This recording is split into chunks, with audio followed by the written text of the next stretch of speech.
கர்த்தர் ராஜரிகம் பண்ணுகிறார். அதனால் பூச்சக்கரம் அசையாமல் உறுதியாக இருக்கும். நான் சின்ன வயசில் இந்த வசனத்தை படிக்கும்போது பூச்சக்கரம்னு ஒரு சக்கரத்தில் நிறைய பூ யோசிச்சுப்பேன். அதான் பூச்சக்கரம் அசையாமல், இதுக்கும் ஆண்டவருக்கு என்ன சம்மந்தம் அப்படின்னு யோசிப்பேன். இந்த உலகம் சுற்றி வருகிற அந்த பாதையை தான் பூச்சக்கரம் என்று சொல்லுகிறாங்க. அந்த பாதை அசையாமல் உறுதியாக இருக்குது. பார்த்தீங்களா, எவ்வளவோ ஆயிரக்கணக்கான வருஷங்கள் ஆயிடுச்சு ஆண்டவர் இந்த உலகத்தை உருவாக்கி, இந்த அண்ட சராசரங்களை உருவாக்கி இன்றைக்கு வரைக்கும் இந்த உலகம் தன்னுடைய பாதையை விட்டு விலகலை. அதற்கு நியமித்திருக்கிற வழியிலே அது நடக்கிறது. எதனால் என்று சொல்லி சயின்டிஸ்ட் ஆராய்ச்சி பண்ணுறாங்க. எப்படி இது கிராவிட்டியா, இந்த தியரியா, அந்த தியரியா என்று சொல்லி ஆராய்ச்சி பண்ணுறாங்க. பைபிளில் அழகாக எழுதியிருக்கு. பூச்சக்கரம் அசையாமல் உறுதியாக இருக்கிறதுக்கு காரணம் என்ன தெரியுமா? கர்த்தர் ராஜரிகம் பண்ணுறார். ஹல்லேலூயா, தேவனுக்கு நன்றி சொல்லுவோம். அவரை துதிப்போம், ஆராதிப்போம்.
உள்ளங்கள் ஏங்கி கொண்டிருக்கிறது. இந்த உலகத்திலே துணையாளர் அவர்தான். நமக்கு யார் இருந்தாலும் இல்லாவிட்டாலும் தேவனே நமக்கு துணை செய்கிறவர். அவருடைய காலத்திலே அதினதின் காரியங்களை நேர்த்தியாய் செய்து முடிக்கிற தேவன். அவருடைய காலகட்டம் வரும்போது அதை மனிதன் தடுத்து போட முடியாது, இந்த உலகம் தடுத்து போட முடியாது. நினைப்பதற்கும் எண்ணுவதற்கும் வேண்டுவதற்கும் அதிகமாய் செய்கிற தேவன், விருப்பங்களை அறிந்த தேவன், காரியத்தின் கடைத்தொகையை அறிந்த தேவன், எல்லாவற்றையும் செய்து முடிக்கிறவர். அவர் நல்லவர்.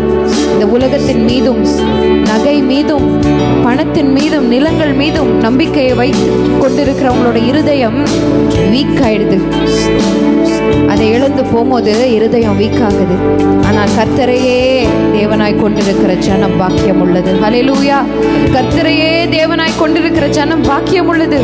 என்னிடத்துல தங்கம் இல்லை, வெள்ளி இல்லை, என்னிடத்துல இதுக்கு முன்பாக இருந்த ப்ராப்பர்ட்டி இல்லை, எதுவுமே இல்லை, தாய் இல்லை, தகப்பன் இல்லை, யாருமே இல்லை, வண்டி இல்லை, எதுவுமே இல்லை என்ற நிலையிலும் கூட தேவனை கர்த்தராய் கொண்டிருக்கிற ஜனம் உறுதியாய் நிற்கும். அதை யாரும் அசைத்து போட முடியாது. அவர்களுடைய உள்ளத்திலே சமாதானம் பொங்கி பெருகி வழிந்து ஓடும். வனாந்திரத்திலையும் அவர்கள் சமாதானம் உள்ளவர்களாய் இருப்பாங்க. அவங்களுடைய இருதயம் துவண்டு போகாது, அவங்களுக்கு நெஞ்சு வலி வரவே வராது. ஆனால் இந்த உலகத்தின் மீது நம்பிக்கை வைக்கிறவர்களுக்கு இந்த உலகம் அழிந்து போகும்போது, இந்த உலகம் அவர்கள் கையை விட்டு பிரியும் போது அவர்களுடைய சரீரத்தில் பலவீனங்கள் வரும். நாம் யாரை தேவனாய் கொண்டிருக்கிறோம்?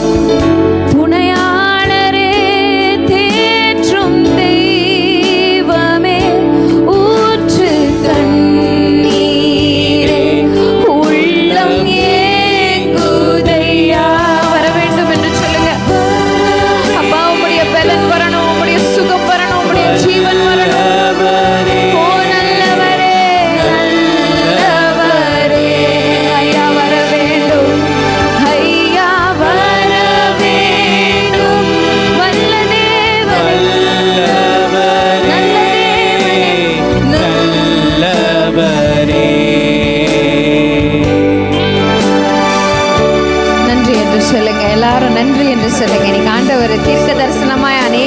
வார்த்தைகளை நம்மோடு கூட பேச போகிறாரு. அவர் பேசுகிற ஒவ்வொரு வார்த்தையும் நமக்கு இந்த உலர்ந்த எலும்புக்கு உயிரை கொடுக்கும் வார்த்தையா இருக்கும். ஏன்னா அதுல அவருடைய ஆவி இருக்கிறது. நம்ம அநேக காரியங்களுக்கு பதில்கள், விடைகள் தேடிக்கொண்டிருக்கிறோம். ஆனால் தேவனோ அந்த விடைகளை அவருடைய வார்த்தையில ஒளித்து வைத்திருக்கிறார். அந்த மறைவிடங்களில் இருக்கிற புதையல்களை இன்றைக்கு வெளிப்படுத்த போகிறார். ஹல்லேலூயா. அதனால அவருடைய சந்நிதி முன்பாக மகிழ்ச்சியோடு ஆனந்த சத்தத்தோடு வர வேண்டும். ஹல்லேலூயா. பேசும் தெய்வம் நீர், பேசும் தெய்வம் நீர், பேசும் தெய்வம் நீர். ஹல்லேலூயா. உம்மை ஆராதிக்கின்றோம், ஆர்ப்பரிக்கின்றோம், அன்பு செய்கின்றோம். எல்லாம் சொல்லுங்க, ஆராதிக்கிறோம். உம்மை ஆராதிக்கின்றோம்,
ராஜாக்களும் நாங்களே, ராஜாக்களும் நாங்களே, ஆசாரியர்களும் நாங்களே.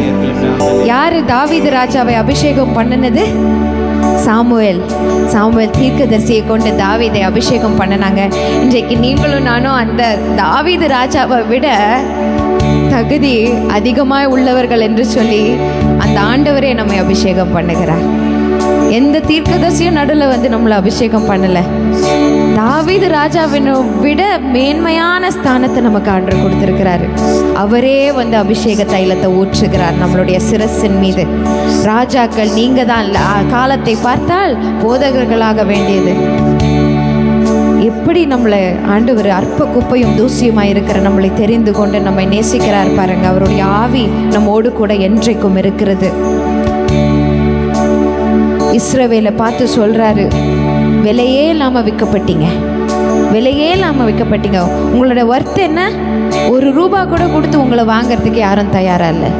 அதனால அடிமைகளை எடுத்துக்கொண்டு போனாங்க. அப்படியே பிடிச்சி அடிமைகளாக எடுத்துக்கொண்டு போனாங்க. ₹1 கூட மதிப்பில்லை உங்களுக்கு. ஆனால் பணமே இல்லாமல் உங்களை மீட்டுக்கொள்வேன். ஏன் பணமே இல்லாமல் மீட்டுக்கொள்வேன்? அப்போது ஒரு ₹1,00,000 நம்ம வர்த் இருக்கா, வேல்யூ இருக்கா? ₹1,00,00,000 நம்ம வேல்யூ இருக்கா? இல்லை. அவர் பணமே இல்லாமல் மீட்டுக்கொள்வேன்னு சொன்னது நம்மளை வெட்கப்படுத்துவதற்கல்ல. உங்களுக்கு வர்த்து இல்லை, வேல்யூ இல்லை, ₹1 கூட தகுதி இல்லைன்னு சொல்கிறதுக்கல்ல. பணத்துக்கும் மேலான அவருடைய ரத்தத்தை கொண்டு மீட்டெடுத்தார். அதுதான் உங்கள் ஒர்த்து, அதுதான் உங்கள் வேல்யூ. இந்த உலகம் உங்களை பார்த்து சொல்லிச்சு, நீங்கள் அடிமை, நீங்கள் ஒன்றுமே கிடையாது, உங்கள் கையில் ஒன்றும் இல்லை, நீங்கள் யாருமே இல்லை, உங்களுக்கு முகவரி இல்லை, உங்களுக்கு பேக்ரவுண்ட் இல்லை, உங்களுக்கு குடும்பம் இல்லை, உங்களுக்கு இது இல்லை, சொத்து இல்லை, சுகம் இல்லை என்று சொல்லி இந்த உலகம் உங்களை அடிமைகளைப் போல, வேலைக்காரர்களைப் போல நடத்தியிருக்கலாம். ஆனால் ஆண்டவர் சொல்கிறாரு, பணமே இல்லாமல் உன்னை மீட்டுக்கொண்டேன், என் மகனுடைய ரத்தத்தை சிந்தி உன்னை நான் மீட்டுக்கொண்டேன். என் மகனுடைய ரத்தம் தூய்மையான ரத்தம். பணத்தை வைத்து உன்னை வாங்க முடியாது. உன்னுடைய மதிப்பு என்ன தெரியுமா? என் மகனுடைய ரத்தம் தான் உன்னுடைய மதிப்பு என்று சொன்னார். ராஜாக்களும் நாங்களே, ஆசாரியர்களும் நாங்களே. பாடலாமா? ராஜாக்களும் நாங்களே, ஆசாரியர்களும் நாங்களே. ராஜாவின் ஜெய கம்பீரம் நமக்குள்ளே. ராஜாக்களும் நாங்களே,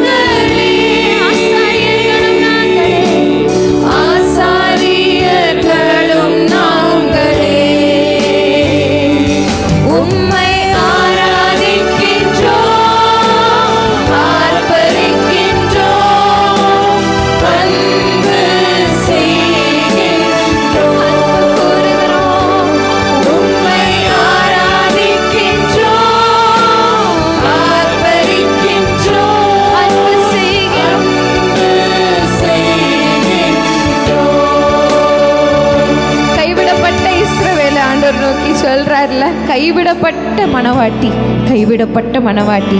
ஓ, நீ எனக்கு தகுதியே இல்லை, நீ எனக்கு தகுதியே இல்லை. எத்தனையோ எத்தனையோ ஜாதிகளுக்கு பின்பாக நீ அவர்களுடைய உதவியை தேடி ஓடின. எத்தனையோ விக்கிரகங்களை எனக்கு முன்பாக நீ வைத்த. நீ பண்ண இந்த விபச்சாரங்களுக்கெல்லாம் நீ தகுதியே இல்லை. நீ கைவிடப்பட்ட ஸ்திரீ என்று சொல்லிட்டு நான் உன்னை மறந்துட்டு போறேன்னு சொல்லலை. அந்த இயேசு கிறிஸ்து ரத்தத்தை கொடுத்து மீட்டெடுத்தார். என்னுடைய மனவாட்டி, என்னுடைய மனவாட்டி, என்னுடைய மனவாட்டி. அவளுடைய பாவங்களை என் அன்பினால் நான் மூடுகிறேன், நான் மூடுகிறேன். என் மனவாட்டி என்றைக்குமே தனியாக நிற்கக்கூடாது, யாரும் இல்லாமல் கண் கலங்கக்கூடாது, பயப்படக்கூடாது, திகையக்கூடாது. நான் வலது கையை பிடித்து சொல்லுகிறேன், பயப்படாதே, நான் உனக்கு துணையாக இருக்கிறேன், நான் உனக்கு துணை நிற்கிறேன், கவலைப்படாத. நீ மறக்கப்பட்ட மனவாட்டி அல்ல, நீ என்னுடைய மனவாட்டி. பிதாவின் திருச்சபையாய் நீ இருக்கிற என்று சொல்லி நம்மை அழைத்தார். ஹல்லேலூயா. சகலமும் படைத்தவரே, சர்வ வல்லவரே, சர்வ வல்லவரே, நம் மணவாளனவரே, சகலமும் படைத்தவரே,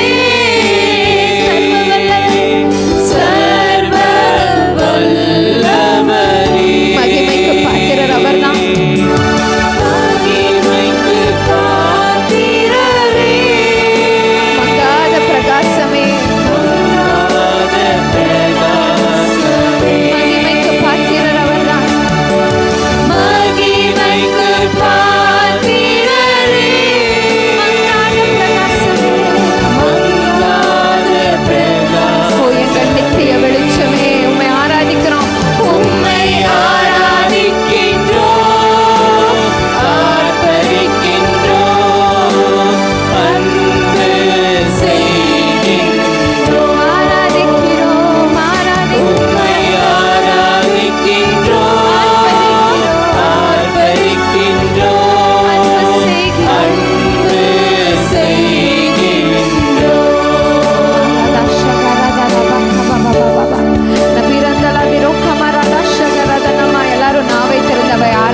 ஸ்தோத்திரிப்போம். இந்த நேரம் அவருடையது, அவருக்குரிய நேரம், அவரை கனப்படுத்தும் நேரம், அவர் செய்த எல்லா உபகாரங்களுக்கும் நன்றி சொல்லும் நேரம்.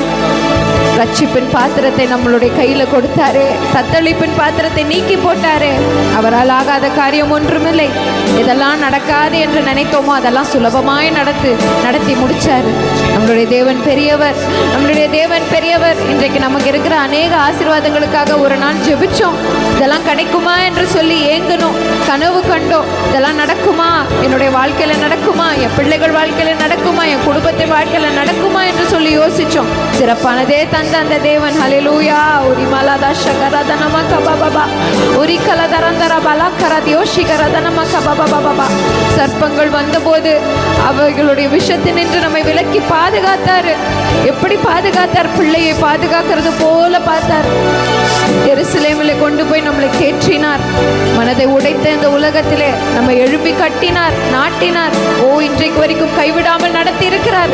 எல்லாவற்றையும் இழந்தாலும் நான் உனக்கு துணை நிற்கிறேன் என்ற வாக்குத்தத்தத்தை கொடுத்தாரு. கலங்காதே, திகையாதே, நான் உன் தேவன் என்று சொல்லுகிற வாக்குத்தத்தத்தை கொடுத்தாரு. நம் காலை சிக்கிக் கொள்ளாதபடி பாதுகாத்து கொண்டாரு. வழியெல்லாம் தூதர்களை கட்டளையிட்டு அவர்கள் நம்மளை ஏந்தி கொண்டு போனாங்க. ஹல்லேலூயா. எத்தனை பெரிய கிருபை, எவ்வளவு அழகானவர். மகிமையும் மாட்சிமையும் துதியும் எப்பொழுதும் அவருக்கே உண்டாகட்டும். ஸ்தோத்திரமும் கனமும் வல்லமையும் பலனும் மகிமையும் மாட்சிமையும் துதியும் நம்மளுடைய மணவாளனுக்கு உண்டாகட்டும், உண்டாகட்டும், உண்டாகட்டும். ஹல்லேலூயா. இயேசு என்று சொல்லுங்க. இயேசுவே, இயேசுவே என்று சொல்லுங்க. இயேசுவே, இயேசுவே, என் மணவாளனே, என் துணையாளரே, எங்கள் குடும்பத்துக்கு சுகத்தை தருகிறவரே, எங்களை சுகமாய் தங்க பண்ணுகிற தேவனே. ஹல்லேலூயா. நன்றி அப்பா.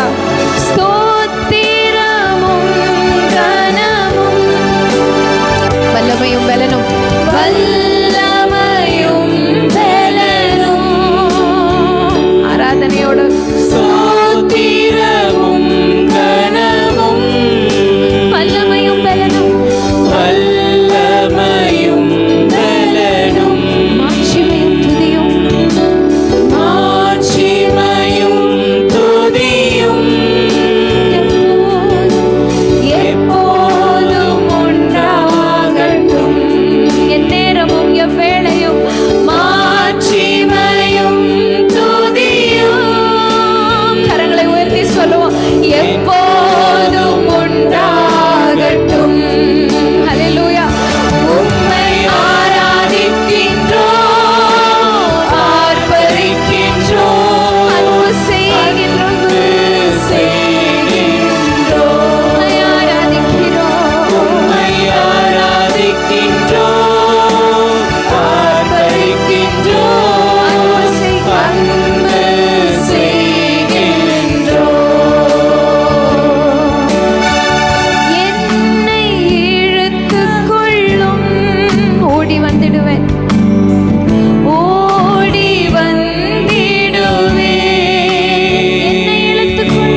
நன்றி ராஜா, நன்றி ராஜா, நன்றி ராஜா.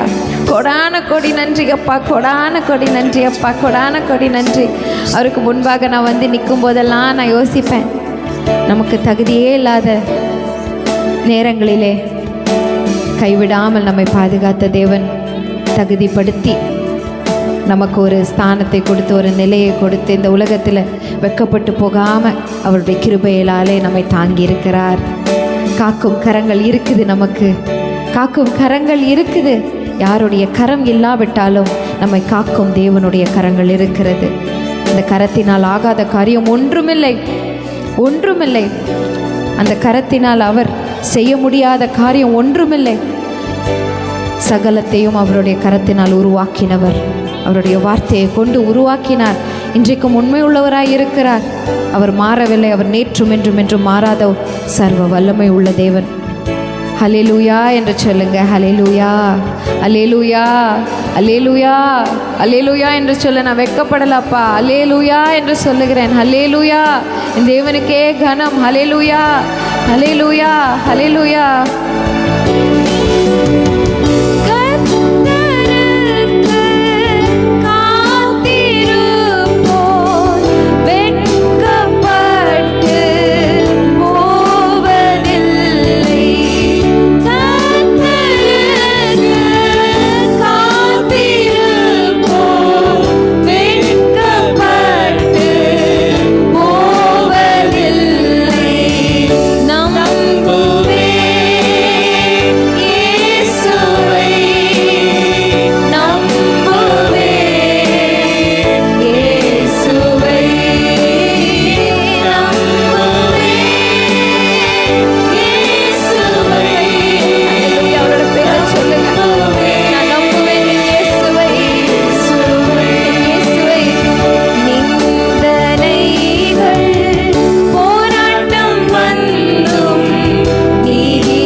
நேசருக்காய் ஜீவித்துட்டு அந்த நேசக்கொடி நம்ம மேலே பறக்குது. அது என்ன தெரியுமா? அவருடைய செட்டைகள், அவருடைய செட்டைகள். அதன் கீழே நம்ம இருக்கிறோம்.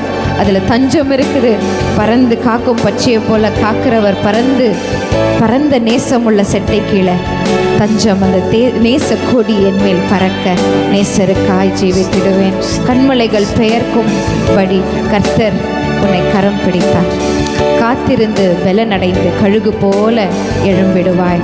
அவர் அதே எப்படி ஒரு கழுகு போல நம்மை பாதுகாக்கிறாரோ அதே வல்லமையும் அதே பலனும் நமக்கு கொடுத்துருக்கிறானா. அதனால தான் சொல்கிறார், நீங்கள் போய் நான் உங்களை நேசித்தது போல பிறரை நேசிங்க. ரொம்ப கஷ்டமான வேலை தான், ரொம்ப கஷ்டமான வேலை தான். ஆனாலும் தேவன் சொல்லுகிறார், கழுகு போல நீயும் எழும்பிடுவாய் என்று சொல்லி. கண்மலைகள் பெயர்க்கும்படியாய் கர்த்தர் உன்னை கரம் பிடித்தார். கண்மலைகள் பெயர்க்கும்படியாய் கர்த்தர் உன்னை கரம் பிடித்தார். காத்திருந்து பலனடைந்து கழுகு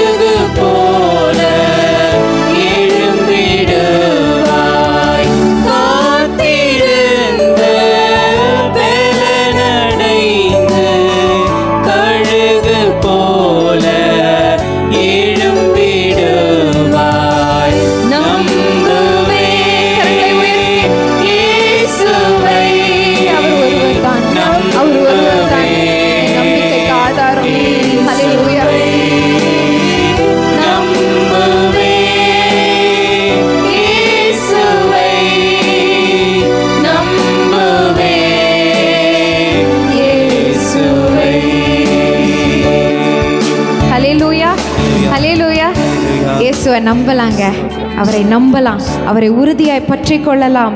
அவர் கைவிட மாட்டார். அவர் துரோகம் செய்கிற தேவன் அல்ல. நமக்கு முன்பாக ஒரு விதமாய் பேசிட்டு நமக்கு பின்பாக போய் நம்மை மாறுதலாக பேசுகிற தேவன் அல்ல. இப்படிப்பட்ட மனித குணமுடைய தேவன் அல்ல. அவர் உன்னதமானவர், உயர்ந்தவர். தன்னுடைய இருதயத்தில் இருக்கிறத நமக்கு வெளிப்படுத்துவார். மறைவிடங்களில் இருக்கிற புதையல்களை வெளிப்படுத்துவார், நமக்கு கற்றுக் கொடுப்பார். இந்த வழியில் நடக்க வேண்டும், இப்படி செய்ய வேண்டும், இப்படி போக வேண்டும், யாரை சந்திக்க வேண்டும் என்று சொல்லி கண்ணின் மீது ஆலோசனை வைத்து சொல்லிக் கொடுக்கிற தேவன். ஹல்லேலூயா. அவர் உண்மையிலே உன்னதமான ஒரு தேவன், உன்னதமான ஒரு நல்ல ஒரு தேவனாய் இருக்கிறார். சிம்சோனுடைய பலவீனம் இந்த உலகத்துக்கு முன்பாக வெளிப்பட்ட போது இந்த உலகம் என்ன செய்தது? அவனுடைய முடியை சரித்து போட்டது, அவனுடைய கண்களை பிடுங்கி போட்டது. அப்படிதானே? யாரு? சிம்சோன். அவருடைய பலவீனம் இந்த உலகத்திலே வெளிப்பட்ட போது முடியை சரித்து போட்டாங்க, கண்களை பிடுங்கி போட்டாங்க. ஆனால் தேவனுடைய இயேசுவினுடைய கால்களை கழுவின அந்த ஸ்திரீ, அவங்களுடைய பலவீனத்தை இந்த உலகம் வெளிப்படுத்தின போதோ அந்த அவங்களுடைய முடியும் சரி, அவங்க கண்கள்லேருந்து வந்த கண்ணீரும் சரி, இயேசுவுக்கு ஆராதனையாய் மாற்றிக்கொண்டார். ஹல்லேலூயா. அவர் நியாயம் தீர்க்கவில்லை, அவர் முடியை சரித்து போடவில்லை, அவர் கண்களை பிடுங்கி போடவில்லை. இந்த உலகம்தான் அதை செய்யும். ஆனால் அவரோ அந்த முடியினாலேயும் அவங்க கண்ணீரினாலேயும் அவர்கள் செய்த எல்லாவற்றையும் ஆராதனையாய் மாற்றிக்கொண்டார். இன்றைக்கும் நம்ம அப்படிதான். நம்மளுடைய கண்ணீர், நம்மளுடைய கிரியைகள், நம்ம செய்தது எல்லாமே எந்த விதத்தில் எப்படி செய்தோம் என்று நமக்கு தெரியாது. இந்த உலகம் நம்மை குறித்து சாட்சி மோசமாக சொல்லும். ஆனால் அந்த கண்ணீரை காண்கிற தேவன், அந்த கதறலை கேட்கிற தேவன், அவர் நம்மளுடைய தலையை நின்று அவருடைய மகிமையை விலகாமல் பாதுகாத்து கொள்வார். ஹல்லேலூயா. விலகாமல் பாதுகாத்து கொள்வார். அதனால் எந்த ஒரு மரமும் என்னுடைய வாழ்க்கையில் செழிக்காமல் போனாலும், எந்த ஒரு மந்தை பலன் கொடுக்காமல் போனாலும் கர்த்தருக்கு நான் காத்திருப்பேன். கர்த்தரை நம்புவேன், கர்த்தரை நம்புவேன், என் இயேசுவை நம்புவேன். என் இயேசு நல்லவர், என் இயேசு வல்லவர். அவர் எனக்கு யுத்தம் செய்து காரியத்தின் கடைத்தொகையை வெளிப்படுத்துவார், காரியத்தை நன்மையாய் முடித்து கொடுப்பார். ஹல்லேலூயா. பாரலாமா?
செய்ய போகிற யுத்தத்தை நீங்கள் பாருங்க. நான் உங்களை விடுவிப்பேன். உங்களை ஒடுக்கினவர்களுடைய கரங்களிலே உங்களை மறுபடியும் நான் கொடுக்க மாட்டேன். உங்களை கானானுக்கு கொண்டு போய் நான் சேர்ப்பேன். உங்களுக்கு பூரண சமாதானத்தை நான் கட்டளையிடுவேன். உங்களை வழுவாமல் பாதுகாத்துக் கொள்வேன் என்று சொன்ன அந்த இயேசு கிறிஸ்து இன்றைக்கு சொல்லுகிறார், நீங்கள் சும்மா இருப்பீங்க, யுத்தம் என்னுடையது. என்னை மட்டும் நம்பி, என்னை மட்டும் பார்த்து, நோக்கி பார்த்து, எனக்காக காத்திருந்து வெட்கப்பட்டு போகாமல் இருக்கும்படி நான் உன்னை தாங்க இங்கே இருக்கிறேன்.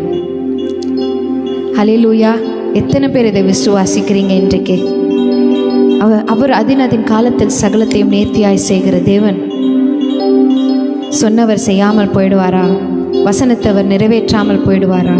அவர் மனம் மாற மனிதன் அல்ல.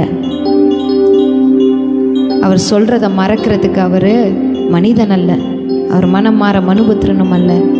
அவர் சொன்னதை செய்வார். அவர் வாய் நின்று புறப்படுகிற வார்த்தை அவரிடத்தில் வெறுமனையாக திரும்பாது. அவருடைய பிரசன்னத்தில் தான் உங்களுக்கு பரிபூர்ண சமாதானம், அவருடைய வார்த்தையில் தான் உங்களுக்கு நித்திய மகிழ்ச்சி. உங்களுடைய சிரசின் மேல் தங்கும் அவருடைய அபிஷேகம் அவருடைய கையிலிருந்து தான் புறப்பட்டு வரணும். அதனால் அவரை மட்டும் நோக்கி பாருங்கள். அவருக்கு சித்தமானது அவர் கையினால் வாய்க்கும், அவருக்கு சித்தமானது அவர் கையினால் வாய்க்கும். ஹல்லேலூயா. அதனால் கலங்க வேண்டாம், தவிக்க வேண்டாம், கண்ணீர் சிந்த வேண்டாம். அவர் எல்லாவற்றையும் பார்த்து கொண்டிருக்கிறார். அவருக்கு சித்தமானது அவர் கையினால் வாய்க்க செய்வார், வாய்க்க செய்வார். தேவன் பெரியவர், என் தேவன் பெரியவர். சொல்லுங்க, என் தேவன் நல்லவர், என் தேவன் வல்லவர், எனக்காய் யுத்தம் செய்வாரே. ஓ என் தேவன் பெரியவர், என் தேவன் நல்லவர், என் தேவன் வல்லவர், எனக்காய் யுத்தம் செய்வார்.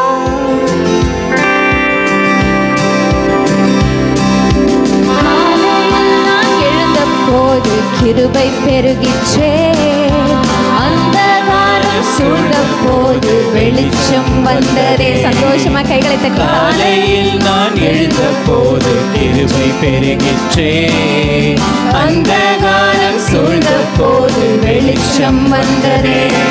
என் தேவன் பெரியவர், என் தேவன் நல்லவர், என் தேவன் வல்லவர், எனக்காய் யுத்தம் செய்வாரே.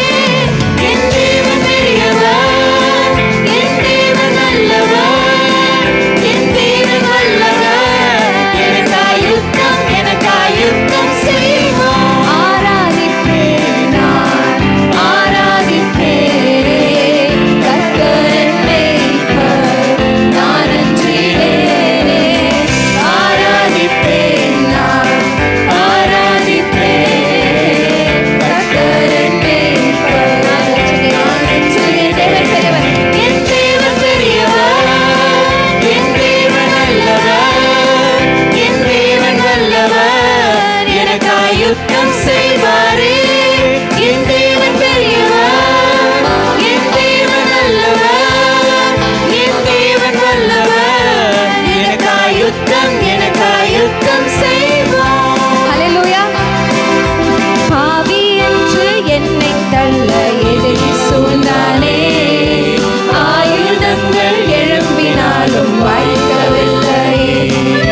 பாவி என்று என்னை தள்ள எதிரி சூழ்ந்தானே, ஆயுதங்கள் எழும்பினாலும் வாய்க்கவில்லையே.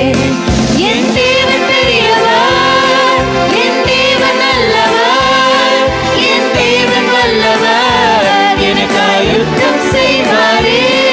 என் தேவன் பெரியவர், என் தேவன் நல்லவர், என் தேவன் வல்லவர், எனக்காய் யுத்தம் செய்வார். ஆராதிப்பேன் நான், ஆராதிப்பேன் கர்த்தர் என் மேய்ப்பர், நான் அஞ்சிடேன்.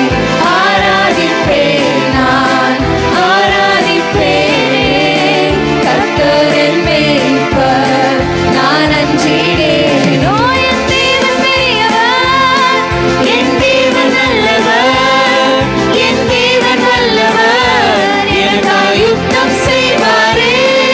என் தேவன் பெரியவர், என் தேவன் நல்லவர், என் தேவன் வல்லவர், எனக்காய் யுத்தம் செய்வார். பாதாளம் எத்தனையோ தடவை என்னை விழுங்க வாயை திறந்தது. இன்றைக்கு அநேகம் பேருக்கு பாதாளம் இப்பொழுது வாயை திறக்க வாய்ப்பு இருக்கு. உங்க மனசுல நீங்க யோசிச்சுட்டு இருக்கீங்க, இந்த சூழ்நிலையை நான் எப்படி மேற்கொள்ள போகிறேன், இந்த சூழ்நிலையோட கடைத்தொகை எப்படி முடிய போதோ தெரியலையே, தேவனை மட்டும்தான் நான் பார்த்து கொண்டிருக்கிறேன், என்னால இந்த உலகத்துல எவ்வளவு பிரச்சனைகள், இந்த உலகத்தாலே எனக்கு எவ்வளவு பிரச்சனைகள் யோசிச்சுட்டு இருக்கீங்களா? திறவுகோல் இழந்த பாதாளத்தை குறித்து தான் நீங்கள் அழுதுட்டு இருக்கீங்க. திறவுகோலை இழந்த பாதாளத்தை குறித்து தான் அழுதுட்டு இருக்கீங்க. தேவன் அதை மேற்கொண்டு விட்டார். ஹல்லேலூயா. பாதாளம் விழுங்க வாயை திறந்தாலும் பூரண சமாதானத்துடன் உங்களுடைய இருதயத்தை காத்துக்கொள்ளும் வல்லமை உள்ள தேவன் உங்களோடு கூட இருக்கிறார். அவர் இந்த யுத்தத்தை செய்ய போகிறார். நீங்கள் அமர்ந்திருந்து அவரே தேவன் என்று அறிந்து கொள்ள போறீங்க. நாம் அல்ல, அவரே நம்மை உண்டாக்கினார். நாம் அவர் ஜனங்களும் அவர் மேய்ச்சலின் ஆடுகளுமாய் இருக்கிறோம். ஹல்லேலூயா. பாதாளம் என்னை விழுங்க வாயை திறந்ததே, இரவு கோலை இழந்த போது ஒழிந்து போனதே. பாதாளம் என்னை விழுங்க வாயை திறந்ததே, இரவு கோலை இழந்த போது ஒழிந்து போனதே. என் தேவன் பெரியவர், என் தேவன் நல்லவர், என் தேவன் வல்லவர், எனக்காக யுத்தம் செய்வாரே. என் தேவன் பெரியவர், என் தேவன் நல்லவர், என் தேவன் வல்லவர், எனக்காக யுத்தம் செய்வார். ஆராதிப்பேன், நான் ஆராதிப்பேன், கர்த்தர் என் மேய்ப்பர், நான் அஞ்சிடேனே. ஆராதிப்பேன், ஆராதிப்பேன், கர்த்தர் என் மேய்ப்பர், நான் அஞ்சிடேனே. என் தேவன் பெரியவர், என் தேவன் நல்லவர், என் தேவன் வல்லவர், எனக்காக யுத்தம் செய்வாரே. என் தேவன் பெரியவர், என் தேவன் நல்லவர், என் தேவன் வல்லவர், எனக்காக யுத்தம் செய்வார். ஹல்லேலூயா, ஹல்லேலூயா, ஹல்லேலூயா. இன்னைக்கு எத்தனை பேர் சொல்றீங்க, என்னால் அந்த அளவுக்கு இந்த உலகத்திலே எந்த ஒரு காரியத்தையும் கொடுக்க முடியல, என்னுடைய குடும்பங்களுக்கு கொடுக்க முடியல, என்னை நம்பி இருக்கிறவங்களுக்கு என்னால் ஒன்றும் செய்ய முடியல, என்னை நேசிக்கிறவங்களுக்கு ஒன்றும் செய்ய முடியல, நான் எவ்வளோ உதவி செய்யணும்னு ஆசைப்படுறேன், எல்லாருக்கும் நல்லது செய்யணும், நன்மை செய்யணும்னு ஆசைப்படுறேன், ஆனால் என் கை குறுகி இருக்குன்னு எத்தனை பேர் சொல்கிறீங்க? எத்தனை பேர் உங்கள் மனசில் நினைக்கிறீங்க, என் தேவன் எனக்கு நல்ல தாராளமான கையை கொடுத்துருந்தா நான் நிறைய பேருக்கு ஆசீர்வாதமாக இருப்பேனே அப்படின்னு நினைக்கிறீங்களா? தேவன் சொல்லுகிறார், உங்களுடைய கை குறுகி இருந்தாலும் அவருடைய கை குறுகவில்லை. அவரை நோக்கி பார்க்கிற நீங்கள், தேவன் சொல்லுகிறார், அது போதும், அது போதும், அது மட்டும்தான் நீங்கள் இந்த உலகத்தில் செய்யணும். உங்களுடைய கையினாலே ஆசீர்வாதங்களை புறப்பட செய்ய அவருக்கு வல்லமை உண்டு. அவரால் முடியும், அவரால் முடியும். நம்மளுடைய பாக்கெட்டை பார்த்தோன்னா நம்மளோட கையில் இருக்கிறத பார்த்தா அது ரொம்ப கொஞ்சம், ஆனால் அவராலே கூடும். அவர் செய்வார். அவருடைய பொக்கிஷ பண்டசாலையிலிருந்து எடுத்து ஊற்றி கொடுப்பாரு. நீங்கள் அநேகம் பேருக்கு ஆசீர்வாதத்தின் வாய்க்காலாக இருக்கலாம். யார் யாருக்கெல்லாம் நீங்கள் முன்னாடி நின்று செய்யணுமோ அவர்களுக்கெல்லாம் நிறைவாய் செய்து கொடுக்கும்படி உங்களை எழுப்பி கட்டுவார். நீங்கள் செய்ய வேண்டியது ஒன்று தான், அவரை நோக்கி பார்க்க வேண்டும், அவருடைய கையை பார்க்கணும். அந்த யோசபாத் ராஜாவால் அந்த யுத்தத்தை மேற்கொள்ள முடியல. அவர் ராஜாக்கு யுத்தம் பண்ண தெரியல பாருங்க. அவருடைய கை குறுகிடுச்சு 3 ஜாதிகள் வரும்போது. அப்பொழுது அவர் ஃபாஸ்டிங் ப்ரேயர் போட்டு கெஞ்சுறாரு, உங்களுடைய ஆபிரகாமுக்கு என்றென்றைக்கும் என்று கொடுத்த இந்த சுதந்திரத்தை நீங்கள் பாதுகாத்து கொள்ளுங்கப்பா. அப்போ அவர் தன்னுடைய சுதந்திரம் கூட சொல்லலை, யூதாவின் சுதந்திரம் கூட சொல்லலை, உம்முடைய சிநேகிதனான ஆபிரகாமுக்கு நீங்கள் கொடுத்த சுதந்திரம் என்று சொல்லி கெஞ்சுறாரு. ஒரு ராஜாவினுடைய நிலைமை அந்த நிலைமையில் இருக்கும்போது தேவன் கைவிட்டாரா? கைவிடாதவர் இன்றைக்கு நம்மளை கைவிடுவாரா? ராஜாக்களும் நாங்களே, ஆசாரியர்களும் நாங்களே என்று சொல்லி உரிமை கொண்டாடுகிற அவருடைய பிள்ளைகளை அவர் ஒரு நாளும் கைவிட மாட்டார். நம்மளுடைய சுதந்திரத்தை பாதுகாக்கிறது நம்மளுடைய வேலை கிடையாது, நம்ம செய்கிற முயற்சிகள் கிடையாது, நம்மளுடைய பணம் கிடையாது. நம்ம சுதந்திரத்தை பாதுகாக்கிறது தேவனுடைய கை. ஹல்லேலூயா. அவர் யுத்தம் செய்து முடிப்பார், அவர் யுத்தம் செய்து முடிப்பார். இன்றைக்கு அதனால தான் அவர் சொல்கிறார், நீங்கள் அமர்ந்துருங்க, உங்களால் ஒன்றும் முடியாது, உங்களால் ஒன்றும் முடியாது, நான் செய்கிறேன், அமர்ந்துருங்க, நீங்கள் ஆராதிங்க, அது போதும், ஆராதிங்க, அது போதும், நீங்கள் இழந்ததை நான் உங்களுக்கு திரும்ப தருவேன், இரட்டிப்பான நன்மையை தருவேன், மீதம் எடுக்க செய்வேன். ஹல்லேலூயா. மீதம் எடுக்க செய்யும் தேவன் நம்மளோடு கூட இருக்கிற. கரங்களை ஊற்றி அல்லேலூயான்னு சொல்லுங்க, அல்லேலூயான்னு சொல்லுங்க. கடைசியாக ஒரு தடவை பாடலாமா? தேவன் பெரியவர் நல்லவர் என்று சொல்லி. என் தேவன் பெரியவர், என் தேவன் நல்லவர், என் தேவன் நல்லவர், யுத்தம் செய்வாரே. என் தேவன் பெரியவர், என் தேவன் நல்லவர், என் தேவன் வல்லவர், எனக்காய் யுத்தம் செய்வார். ஆராதிப்பேன், நான் ஆராதிப்பேன், கர்த்தர் என் மேய்ப்பர், நான்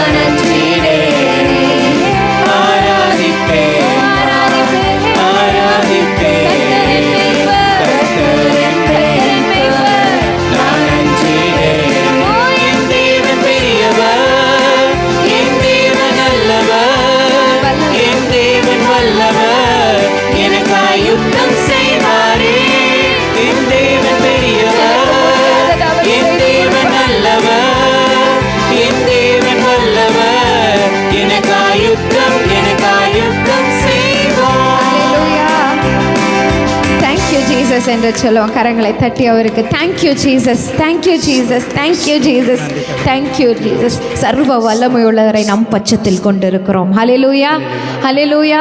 அவ்வளவு உன்னதமான தாவீது ராஜா, என் தேவன் எனக்கு ராஜாவாய் இருக்கிறார் என்று சொல்வதை விட எனக்கு மெய்ப்பனாய் இருக்கிறார் என்று சொல்லுகிறார். மெய்ப்பனாய் இருக்கிறார் சொல்றாரு. இந்த அரண்மனையின் தங்கத்தையும் வெள்ளியையும் பார்க்கிலும் அவருடைய கோலும் தடியும் என்னை தேற்றும் என்று சொல்லுகிறார். அவர் அந்த அரண்மனையில் இருக்கிற பெண்களையோ தங்கத்தையோ வெள்ளியையோ பார்க்கல, அவர் கோலையும் தடியையும் பார்க்கிறார். அது என்னை தேற்றும் என்று சொல்லுகிறார். சத்துருக்களுக்கு முன்பாக பந்தி ஆயத்தப்படுத்தும் அவருடைய கரம் அந்த அரண்மனையில் இருக்கிற பொக்கிஷங்களிலே இல்லை, அந்த தேவனிடத்தில் இருக்கிறது. அந்த தேவன் தான் அந்த பந்தியை ஆயத்தம் பண்ண முடியும். அதனால் நீங்கள் நிம்மதியாக இருந்து அவரை ஆராதித்து கொண்டே இருங்க. ஆராதனையில் தான் வல்லமை இருக்குது, ஆராதனையில் தான் வார்த்தை இருக்குது, ஜெபம் இருக்குது, எல்லாமே இருக்குது. அதனால் ஆராதித்து கொண்டே இருங்க. தேவன் உங்களுக்கு யுத்தம் செய்வார். ஹல்லேலூயா, ஹல்லேலூயா.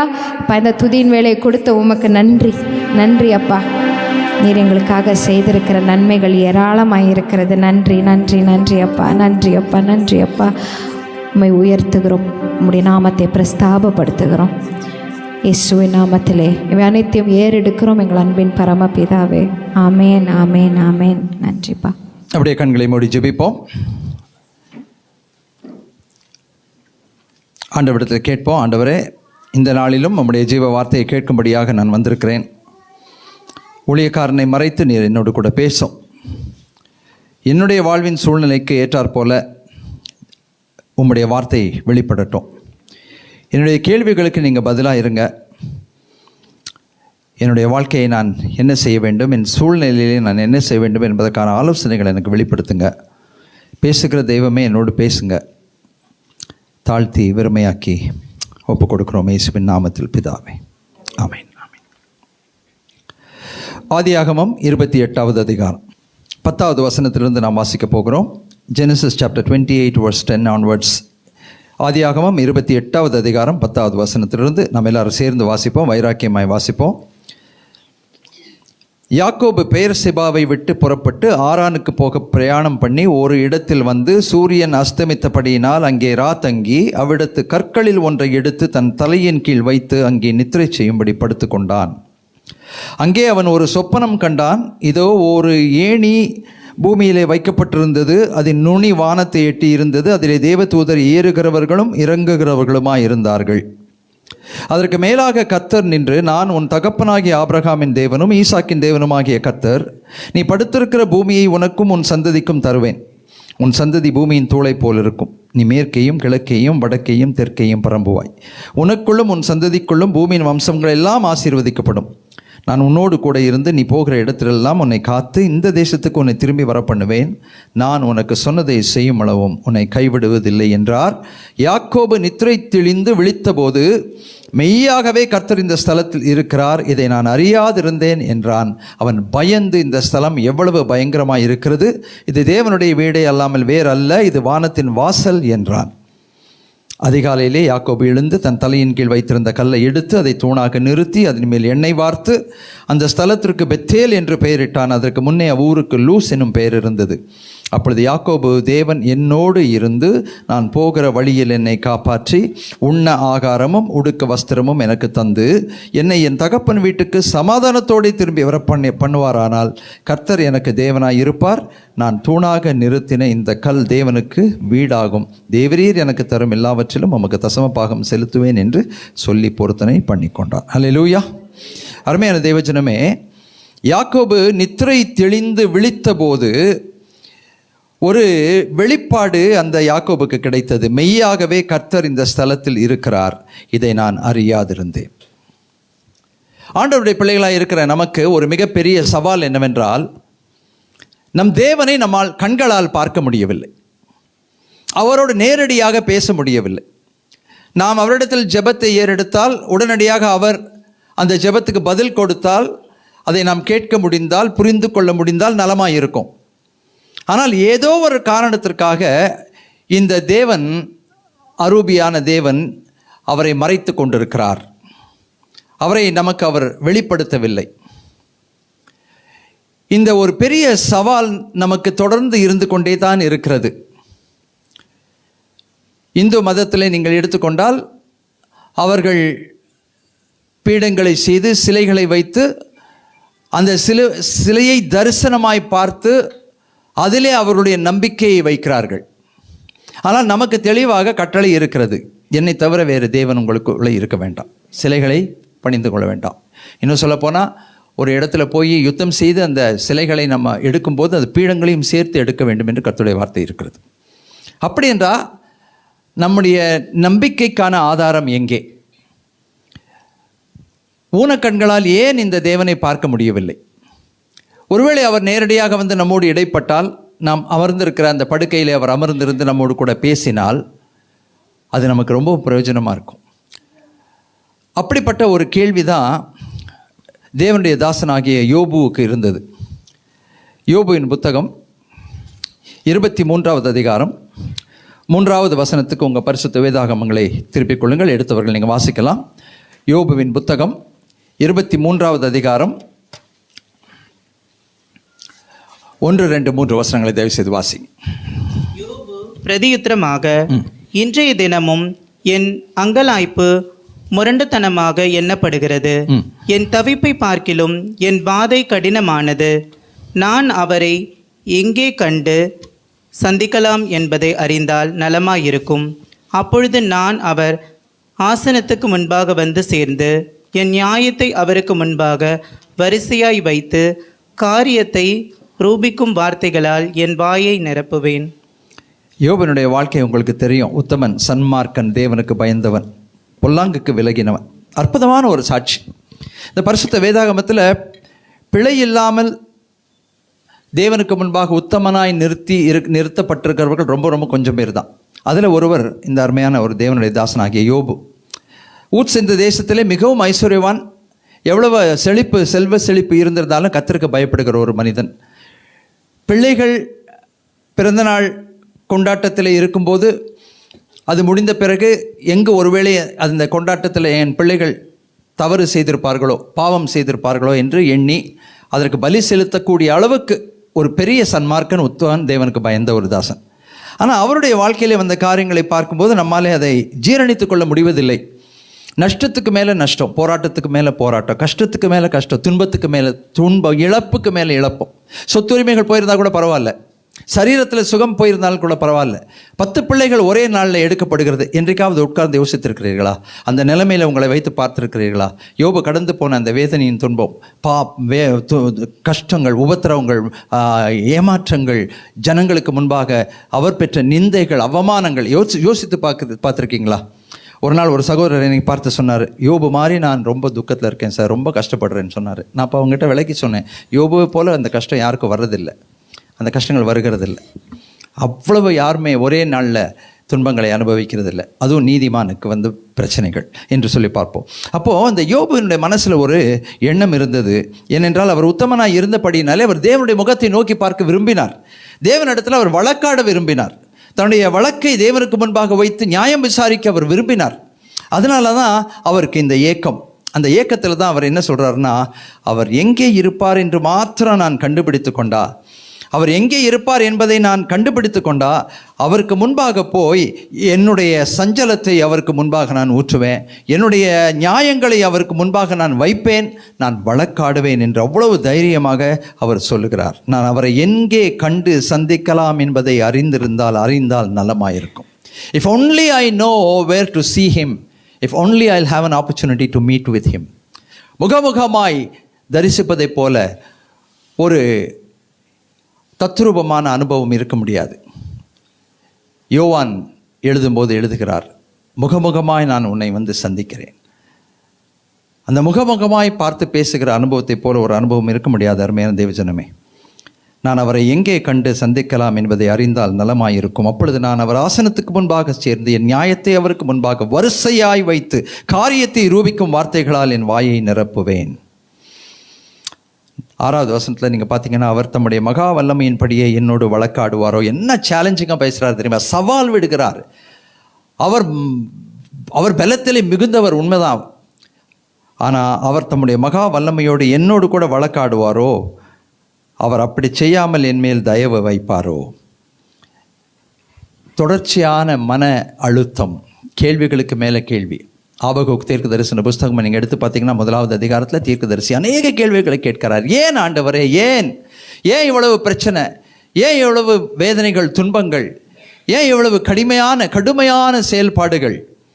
அழுகிறார், கேட்குறார் ஆண்டவர்கிட்ட, நீங்கள் மௌனமாக இருக்கீங்களே, இதெல்லாம் பார்த்துட்டு நீங்கள் மௌனமாக இருக்கிறீங்களே, ஏன் இன்றைக்கு கூட நம்முடைய நிலை வெளிப்பாடு அப்படி தானே இருக்குது. இஸ்ரவேல் தேசத்தில் நடந்து கொண்டிருக்கிறத பார்க்கும்போது எவ்வளவு வேதனையாக இருக்குது. கொஞ்சம் கூட ஈனம் இரக்கம் இல்லாமல் பழிக்கு பழி வாங்குகிற ஒரு அனுபவத்தை இன்றைக்கி நம்ம கண்களுக்கு முன்னாக பார்க்குறோம் இல்லையா? அதை பார்க்கும்போது நம்மளால் சகிக்க முடியுதா? பெற்றோர்கள் குழந்தைகள், இறந்து போன குழந்தைகளை கரங்களை பிடித்து கொண்டு அழுது கொண்டிருக்கிறாங்க. கணவன்மார் மனைவிமாரை அணைத்து கொண்டு அழுது கொண்டிருக்கிறாங்க. பிள்ளைகள் பெற்றோரை இழந்து அனாதைகளாகி தவித்து கொண்டிருக்கிறாங்க. பழிவாங்குகிற அந்த நோக்கம் இன்றைக்கு மனிதனுடைய மனசில் இருந்த அந்த மனுஷிகத்தன்மையை எவ்வளவு எடுத்து போட்டிருக்கிறது. அருமையான தேவஜனமே, நம்முடைய கேள்விகள் எல்லாம், இந்த ஆண்டவர் எங்கே, இந்த தேவன் எங்கே, இவர் என்ன செய்து கொண்டிருக்கிறார், ஏன் இவைகளுக்கெல்லாம் இவர் அனுமதி கொடுக்கிறார்? யோபு சொல்லுகிறார், நான் அவரை கண்டு சந்தித்தால் எவ்வளவு நலமாயிருக்கும். என்னுடைய நீதி நியாயங்களை அவருக்கு முன்னால் நான் வைப்பேனே, அவரோடு பேசுவேனே, அவர் எனக்கு பதில் கொடுக்க கடமைப்பட்டிருக்கிறார். என்னை ஆட்கொண்ட தேவன், என்னை ஆசீர்வதித்த தேவன், அந்த ஆசீர்வாதங்களையெல்லாம் என்னை விட்டு எடுக்கும்போது அவர் பதில் சொல்வதற்கு கடமைப்பட்டிருக்கிறார் என்று எண்ணுகிறதை நம்ம இங்கே பார்க்க முடிகிறது. நம்முடைய வாழ்க்கையில் இப்படிப்பட்ட சூழ்நிலைகள் உண்டா, கேள்விகள் உண்டா? ஏன் ஆண்டவரே, எதனால் இந்த மாதிரி நடக்குது? எனக்கு எப்பொழுது விமோச்சனம் வரும்? இதற்கு ஒரு முடிவு இல்லையா? எவ்வளவு நாள் இதை தாங்கி கொண்டு போகணும்? நான் எவ்வளவு நாள் என் இருதயத்தில் இந்த சஞ்சலமும், இந்த வேதனையும், இந்த துன்பமும், எத்தனை நாட்கள் இந்த கலக்கம், போராட்டம்? அந்த கேள்விகளுக்கு நமக்கு கண்டிப்பாக பதில் தேவை. அருமையான தேவஜனமே, மறுபடியும் ஆதியாகமம் 28வது அதிகாரத்திற்கு வாருங்கள். இந்த யாக்கோபு பேராசைப்பட்டதின் நிமித்தமாக தன் சகோதரனை பகைத்து கொண்டு பெயர் தெரியாத ஒரு இடத்திற்கு போக வேண்டிய ஒரு நிர்பந்தமான ஒரு சூழ்நிலை ஆதியாகமம் 28வது அதிகாரத்தில் நம்ம பார்க்கிறோம்.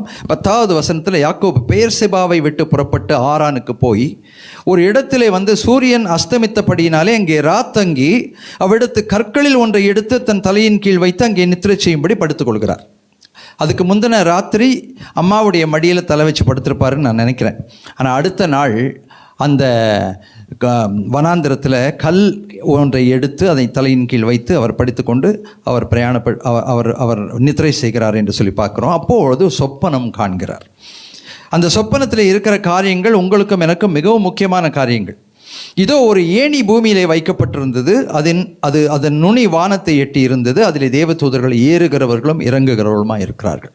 முதலாவது, நாம் வாழ்க்கையில் நம்ம துன்பங்களை அனுபவிக்கும் போது, வேதனைகளை அனுபவிக்கும் போது, நாம் கடந்து போகிற பாதையை நம்ம பார்க்கும்போது நாம் தெரிந்து கொள்ள வேண்டியது என்னவென்றால், நம்முடைய வாழ்க்கையிலும் தேவதூதர்கள் இருக்கிறார்கள்.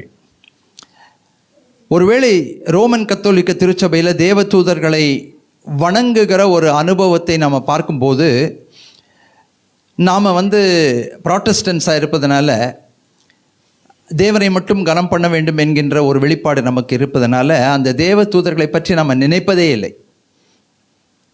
எப்படி ஸ்திரீகளுக்குள்ளே ஆசீர்வதிக்கப்பட்ட அந்த சகோதரியாகிய மரியாளை நாம் மட்டுப்படுத்தியே எப்பொழுதுமே யோசிக்கிறோமே ஒழிய, அப்படித்தான் அந்த தேவ தூதர்களையும் நாம் நினைக்கிறதில்லை.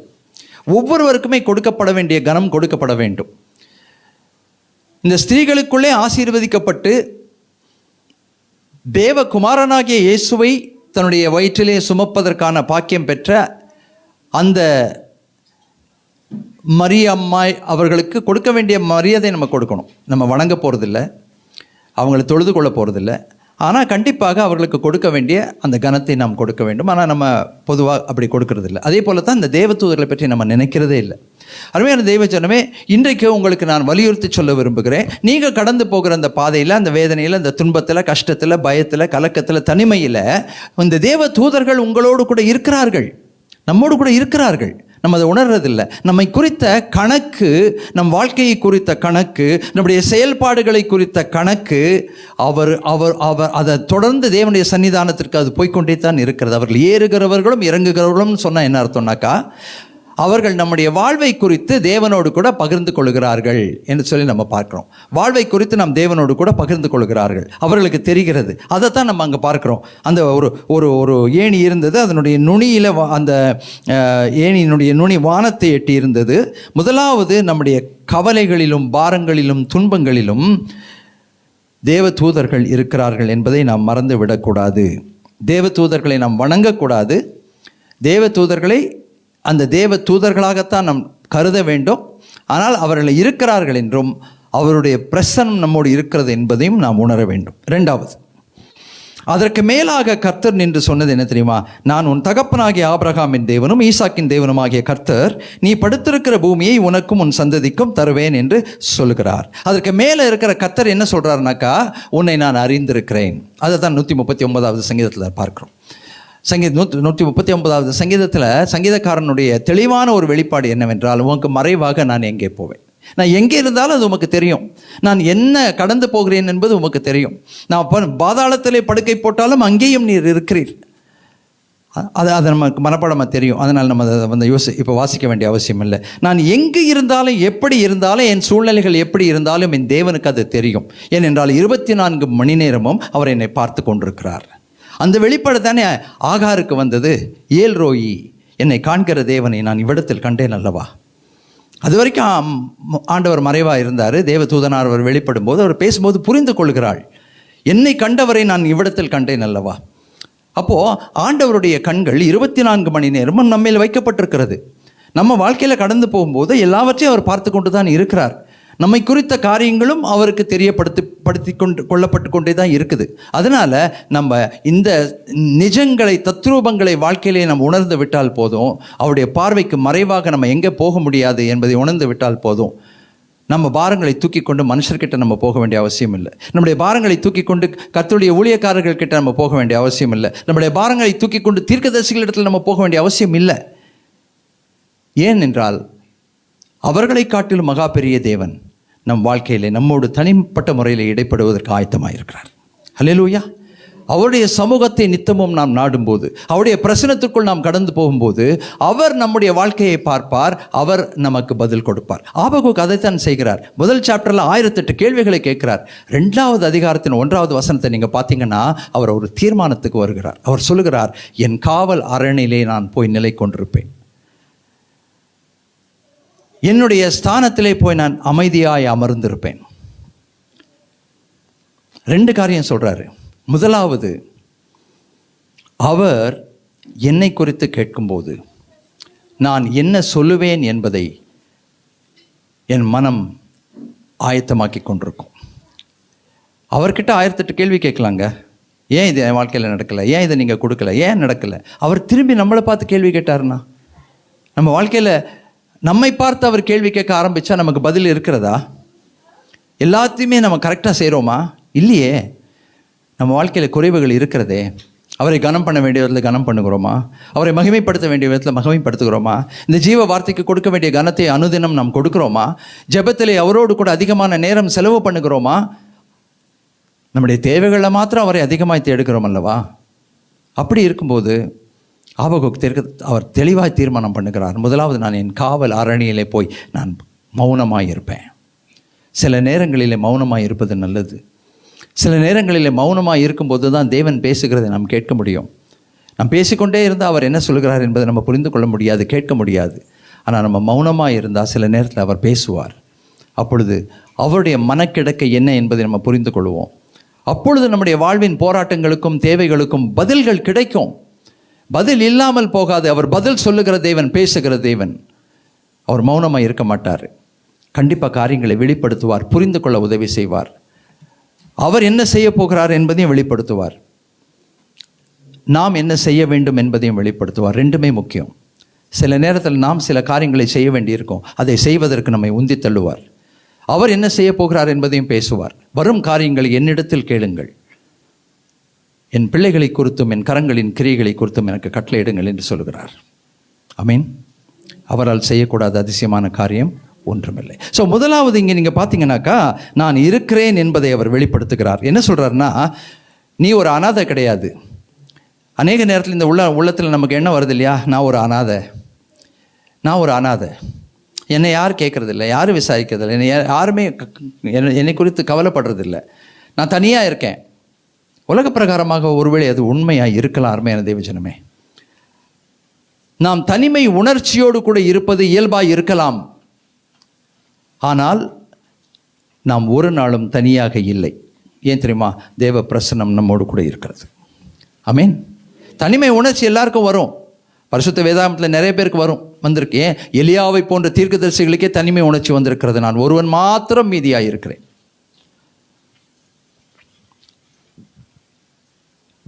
ஆனால் உண்மை என்னவென்றால் ஆண்டவருடைய பிரசனம் 24 மணி நேரமும் நம்மோடு கூட இருக்கிறது. ஸோ முதலாவது ஆண்டவர் என்ன சொல்கிறாருன்னா, நான் உன் தகப்பனாகிய ஆபிரகாம் என் தேவனும் ஈசாக்கின் தேவனும் ஆகிய கர்த்தர், உன்னை ஆட்கொண்ட தேவன்.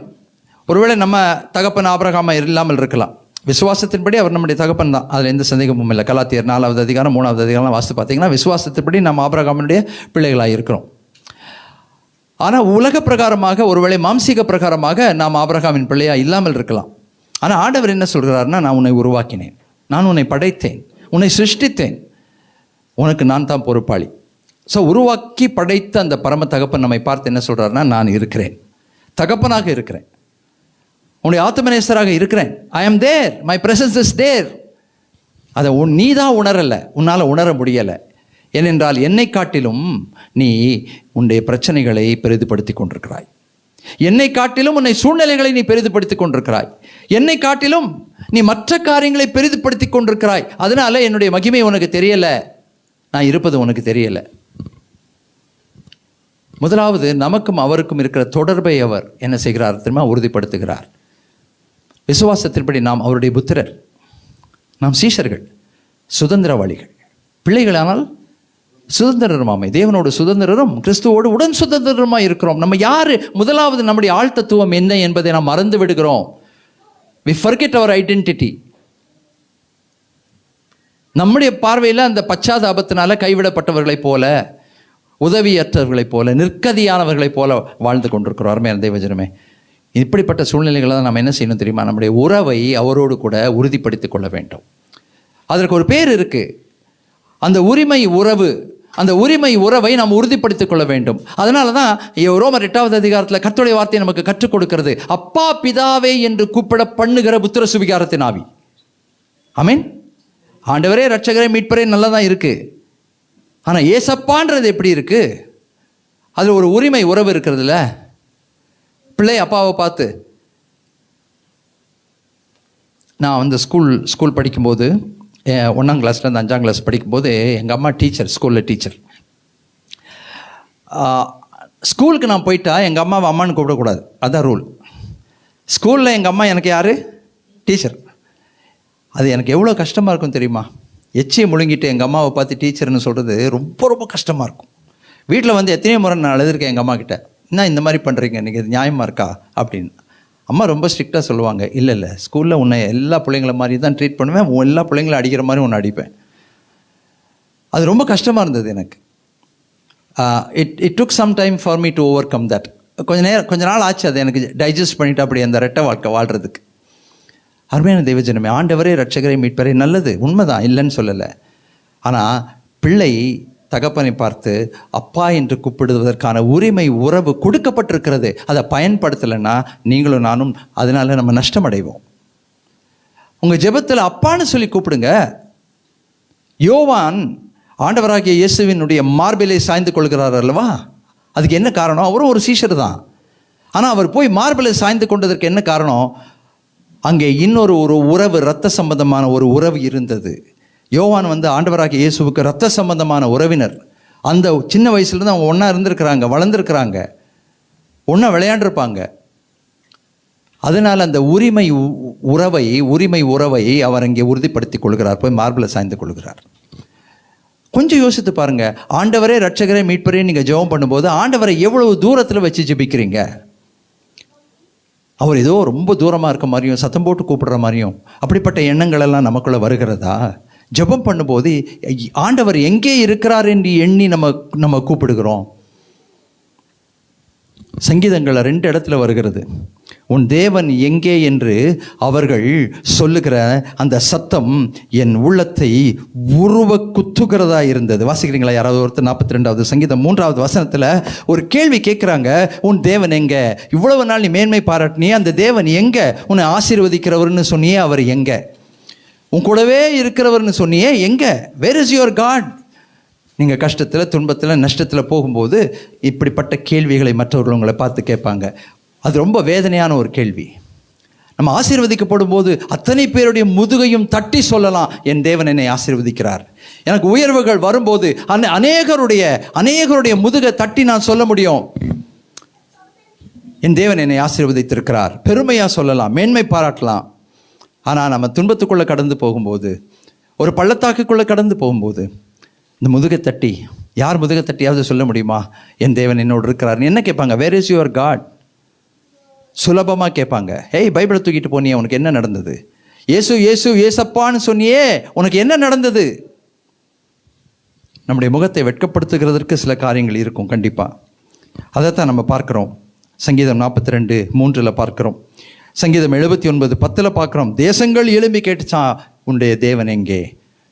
இன்னைக்கு இஸ்ரவேல் ஜனத்தை பார்த்து இன்னைக்கு முழு உலகமும் கேட்கிறது, வேர் இஸ் யுவர் காட்? அருமையான தெய்வஜனமே, அப்படிப்பட்ட சூழ்நிலைகளில் நம்ம தெரிந்து கொள்ள வேண்டியது என்ன தெரியுமா? தேவன் நம்மோடு இருக்கிறார். நம்மை உருவாக்கினவர் நம்மோடு கூட இருக்கிறார். நம்மை பிரித்தெடுத்தவர் நம்மோடு கூட இருக்கிறார். நம்மை ரட்சித்தவர் நம்மோடு கூட இருக்கிறார். நம் பாவங்களை மன்னித்தவர் நம்மோடு கூட இருக்கிறார். நம்மை பரிசுத்தப்படுத்தினவர் நம்மோடு கூட இருக்கிறார். அழிவின் பாதையிலே போய்கொண்டிருக்கும் போது ஒரு நித்திய பாதைக்கு நம்மை அழைத்தாரே, அந்த அழைத்த தேவன், உண்மையுள்ள தேவன் நம்மோடு தான் இருக்கிறார். அதை அவர் வெளிப்படுத்துகிறார். அடுத்தது என்ன தெரியுமா சொல்றாரு? நீ படுத்திருக்கிற பூமியை உனக்கும் உன் சந்ததிக்கும் தருவேன். ஆதியாகமம் 28:13. அப்படின்னா என்ன அர்த்தம் தெரியுமா? உன்னை குறித்த என் நோக்கங்கள் ஒரு நாளும் மாறாது. உன்னை குறித்த என் எண்ணங்கள் ஒரு நாளும் மாறாது. உன்னை குறித்த தரிசனங்கள் ஒரு நாளும் மாறாது. உனக்கு நான் எதை கொடுப்பேன் என்று, கொடுக்க வேண்டும் என்று என் மனதிலே சித்தம் கொண்டிருக்கிறேனோ அதை கொடுக்கும் அளவும் உன்னோடு கூட இடைப்படுவேன். ஒருவேளை நீ அதை பெற்றுக்கொள்வதற்கு தகுதி இல்லைன்னா உன்னை நான் சிட்சிப்பேன், ஆனால் உன்னை உருவாக்குவேன்.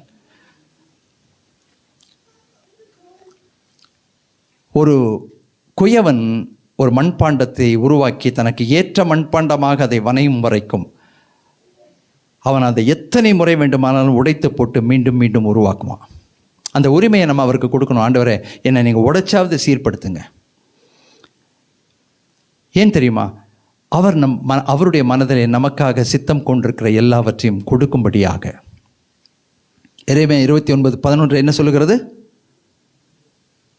உங்களுக்கென்று நான் நியமித்திருக்கிற முடிவுகளை உங்களுக்கு கொடுக்கும்படிக்கு உங்கள் பேரில் நினைத்திருக்கிற நினைவுகளை அறிவேன் என்று கர்த்தர் சொல்கிறார். அவைகள் தீமைக்கு அல்ல, சமாதானத்துக்கு ஏதுவானவைகள்.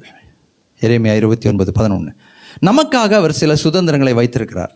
பெற்றோருக்கு நிறைய கவலை இருக்குது. ஐயோ, என் பிள்ளைக்கு கல்யாணம் ஆகலையே, என் பிள்ளைக்கு வேலை கிடைக்கலையே. அது இயல்பானது தான். அது உள்ளத்துள்ள அப்படியே வேலை செஞ்சுக்கிட்டே தான் இருக்கும்.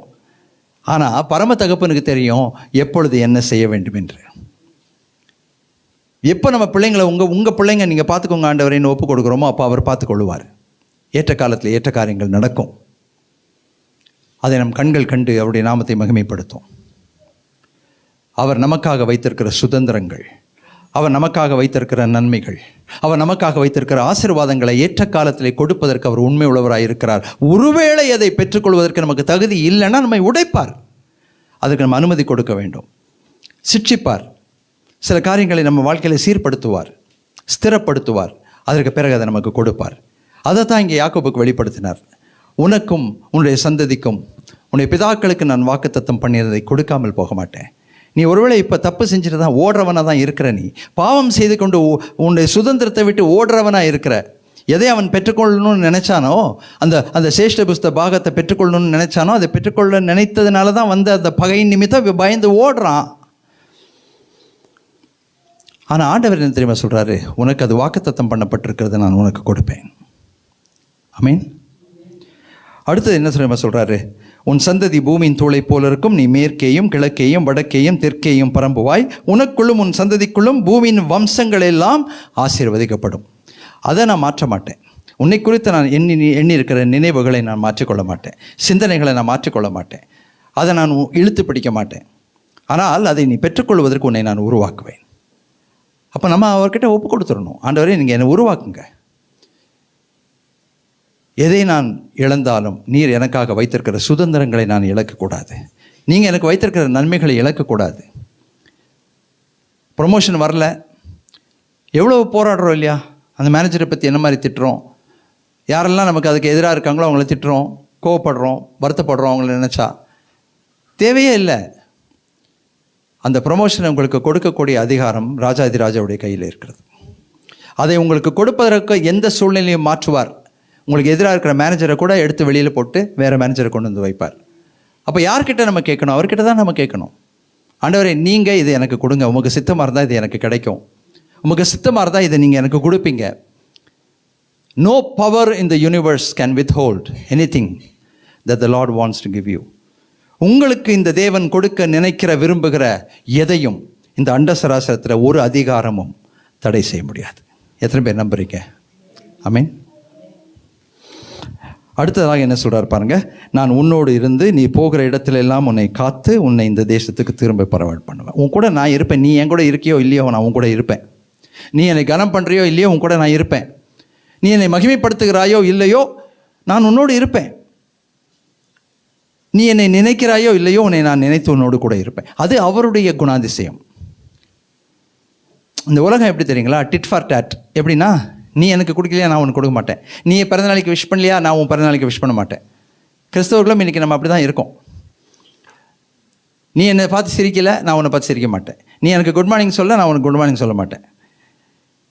நீ என் பிள்ளையுடைய கல்யாணத்துக்கு வரல, நான் உன் பிள்ளையுடைய கல்யாணத்துக்கு வரமாட்டேன். அப்போ என்ன அர்த்தம்னா, அவங்களுடைய கேரக்டர் அப்படியே நம்ம எடுத்துக்கிறோம், ஸ்வீகரித்து கொள்கிறோம். அப்போ நமக்குன்னு ஒரு கேரக்டர், ஒரு கிறிஸ்டியன் கேரக்டர் இல்லையே. நம்ம எப்படி இருக்கணும் தெரியுமா? நீ செய்தாலும் செய்யாவிட்டாலும் நான் உனக்கு செய்ய வேண்டியதை நான் உனக்கு செய்வேன். ஏன்? அது தேவனுடைய குணாதிசயம். அவர் எனக்கு செய்கிறார்ல. இல்லைன்னா என்ன நடக்கும் தெரியுமா? ஓ, நீ காலைல பைபிள் வாசிக்கலையா, அவனுக்கு இன்றைக்கி பிரேக்ஃபாஸ்ட் இல்லை. ஓ, இன்றைக்கி நீ ஜெபம் பண்ணலையா, இன்றைக்கி கொஞ்ச நாள் ஒரு 3 நிமிஷத்துக்கு ஆக்சிஜன் உனக்கு நான் நிறுத்தி வைக்க போகிறேன். என்ன ஆயிருக்கும் நமக்கெல்லாம்? யோசிச்சு பாருங்கள். அவருடைய குணாதிசயம் நமக்குள்ளே வரணும். அவர் சொல்கிறார், இல்லை உனக்கு நான் கொடுக்க வேண்டியதை கொடுப்பேன், உன்னோடு இருப்பேன். ஏனென்றால் உன்னை குறித்த அனாதை நோக்கங்கள் எனக்கு இருக்கிறது. உன்னை மீட்கும் பொருளாக எத்தியோப்பியாவை கொடுப்பேன், எகிப்தை கொடுப்பேன், எதை வேண்டுமானாலும் கொடுப்பேன். கடைசியில் எதை கொடுப்பேன்? என் ரத்தத்தையே கொடுப்பேன், என் ஜீவனையே கொடுப்பேன். ஹல்லேலூயா.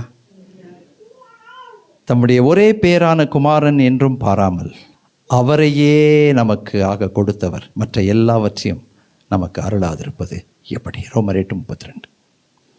ஒரே பேரான குமாரனை கொடுத்துட்டாரே, மற்றது கொடுக்க மாட்டாரா? சின்ன சின்ன காரியங்களுக்கு போராடி கொண்டிருக்கோமே, 1/2 கிரவுண்டு நிலத்துக்கு போராடி கொண்டிருக்கோமே, 1 கிரவுண்டு நிலத்துக்கு போராடி கொண்டிருக்கிறோமே, ஒரு வீட்டுக்கு போராடுறோமே. எத்தனை சண்டை, எத்தனை தகராறு, எத்தனை கோர்ட் கேஸ். அவர் கொடுக்க மாட்டாரா? செய்ய மாட்டாரா? செய்வார். நம்முடைய சகாயம் வானத்தையும் பூமியும் உண்டாக்கின கர்த்தரிடத்திலிருந்து வருகிறது. ஹல்லேலூயா. இன்னொரு மிக முக்கியமான விஷயம் சொல்றாரு, நான் உனக்கு சொன்னதை செய்யும் அளவும் உன்னை கைவிடுவதில்லை. தேவன் உங்களுக்கு வாக்குத்தத்தங்கள் கொடுத்துருக்கிறாரா இல்லையா? பத்திரமா வச்சிருக்கிறீங்களா, இல்லை எங்கேயாவது தூக்கி போட்டிங்களா? ஆமாம். 5 ரூபா நோட்டு கொடுத்தா எப்படி ட்ரீட் பண்ணுவோம்? 50 ரூபா நோட்டை கொடுத்தா எப்படி ட்ரீட் பண்ணுவோம்? 500 ரூபா நோட்டை கொடுத்தா எப்படி ட்ரீட் பண்ணுவோம்? 5000க்கு ஒரு செக் எழுதி கொடுத்தா எப்படி ட்ரீட் பண்ணுவோம்? 50,000க்கு ஒரு டிராஃப்டை கொடுத்தா எப்படி ட்ரீட் பண்ணுவோம்? அருமையான தேவஜனமே, 5 லட்சத்துக்கு ஒரு டிராஃப்டை கொடுத்தா என்ன பண்ணுவோம்? 50 லட்சத்துக்கு ஒரு பத்திரத்தை எழுதி கொடுத்தா என்ன பண்ணுவோம்? எப்படி ட்ரீட் பண்ணுவோம்? தூக்கி போட்டு போயிடுவீங்களா? இன்றைக்கு நாம் செய்கிற ஒரு பெரிய தப்பு என்ன தெரியுமா? தேவன் கொடுக்குற வாக்கு தத்தங்களை மறந்து விடுகிறோம். அதை நம்ம சட்டையே பண்ணுறதில்லை. அந்த வாக்கு தத்தங்களை எடுத்து நெஞ்சுக்குள்ளே வச்சு அதை அரவணைத்து அதை கேட்டு கேட்டு ஜெபிச்சிங்கன்னா அந்த வாக்கு தத்தத்தை நிறைவேறுதல் உங்கள் வாழ்க்கையில் நடக்கும். 1ஆம் தேதி இங்கே வாக்கு தத்தம் கொடுக்குறோம். முதல் ஞாயிற்றுக்கிழமை எல்லாருக்கும் வாக்குத்தத்தம் கொடுக்குறோம். சில நேரத்தில் அந்த சேருக்கு அடியில் இந்த வாக்குத்தத்தம் கிடக்குது, யாருதோ தெரியல. இதுவே ஒரு 50 லட்சத்துக்கு செக்கு கொடுத்துருந்தா தூக்கி போட்டு போவாங்களா? நான் உனக்கு சொன்னதை செய்யும் அளவும் நான் கைவிடுவதில்லைன்னு சொன்னால், அவர் கொடுத்த வாக்குத்தத்தங்களை, கிறிஸ்து இயேசுவுக்குள் ஆம் என்றும் ஆமேன் என்றும் இருக்கிற வாக்குத்தத்தங்களை நெஞ்சில் வச்சு ஆழமாக பிடிச்சிக்கணுங்க. கேட்கணும் அவர்கிட்ட, ஆண்டவர் சொன்னீங்களே. வாக்குத்தத்தம் செய்தவர் உண்மை உள்ளவர், அது நடக்காமல் போகாது. எப்போ தெரியுமா? அதை நம்ம ஞாபகம் வைத்து கேட்டுக்கொண்டே இருக்கும்போது அதனுடைய நிறைவேறுதலை நம்ம வாழ்க்கையில் பார்ப்போம். இவ்வளவு நடந்த பிறகு யாக்கோபு நித்திரை தெளிந்து விழித்த போது சொன்ன வார்த்தை என்ன தெரியுமா? கர்த்தர் மெய்யாகவே இந்த ஸ்தலத்தில் இருக்கிறார். ஆமென். இதை நான் தான் அறியாதிருந்தேன். இதுதான் உண்மை.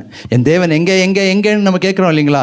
என் கஷ்டத்தில், வேதனையில், துன்பத்தில், என்னுடைய இழப்பில் என் தேவன் எங்கேன்னு சொன்னால், உண்மை நிஜம் என்ன தெரியுமா? கர்த்தர் இங்கே தான் இருக்கிறாரு, என்னோடு தான் இருக்கிறாரு. நான் தான் இதை அறியாதிருந்தேன். அவன் பயந்து, இந்த ஸ்தலம் எவ்வளவு பயங்கரமாக இருக்கிறது, இது தேவனுடைய வீடு அல்லாமல் இது தேவன் வாசனத்தின் வாசல் என்று சொல்லி அங்கே ஒரு பேர் வைக்கிறாரு பாருங்க.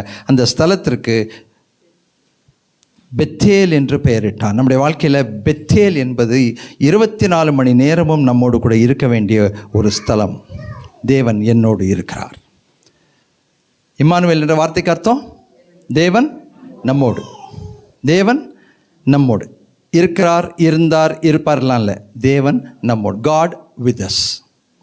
God is with us, God was with us, God will be with us இல்லை. God with us. தேவன் நம்மோடு. எப்போ?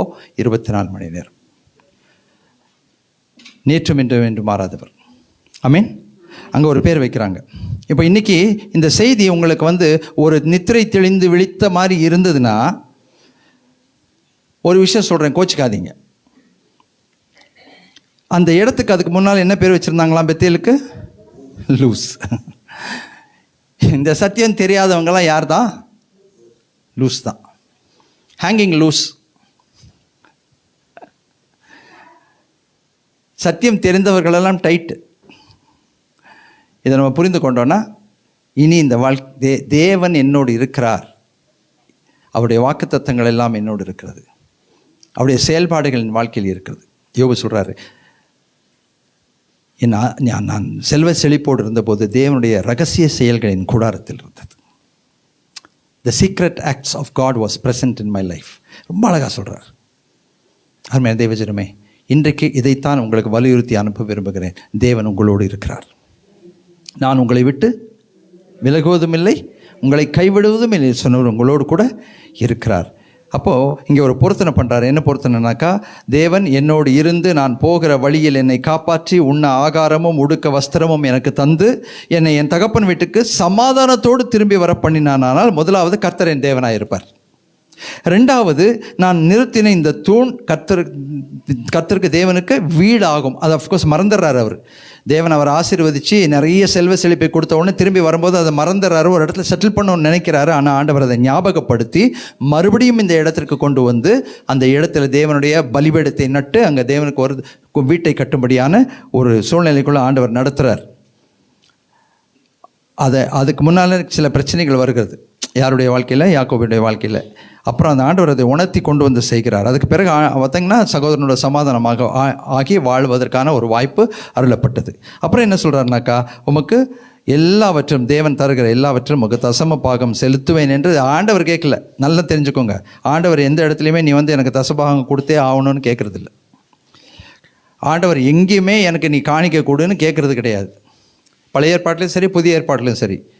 நல்லா புரிஞ்சுக்கணும், தெளிவாக புரிஞ்சுக்கணும். காணிக்கை எதுக்கு கொடுக்குறோம்? சபையினுடைய தேவைகள் சந்திக்கப்படுவதற்கு கொடுக்குறோம், அவ்வளோதான். கர்த்தருக்கு காணிக்கை கொடுக்குறோம். நான் கர்த்தர் வெள்ளியும் பொண்ணும் என்னுடையது என்று சொல்கிறேன். அவருக்கு என்ன நம்ம காணிக்கை கொடுக்க வேண்டிய அவசியம் இருக்குது? நம்ம கொடுத்து தான் அவர் பிழைக்கணுமா? கிடையாது. தசம பாகம் கொடுக்குறது ஈஸிங்க. என் வாழ்க்கையில் நான் அதை ரொம்ப சுலபமாக சொல்கிறேன். ஒவ்வொரு மாதமும் சம்பளத்தில் 10% எடுத்து தசம பாகம் கொடுத்துறது ரொம்ப ஈஸி.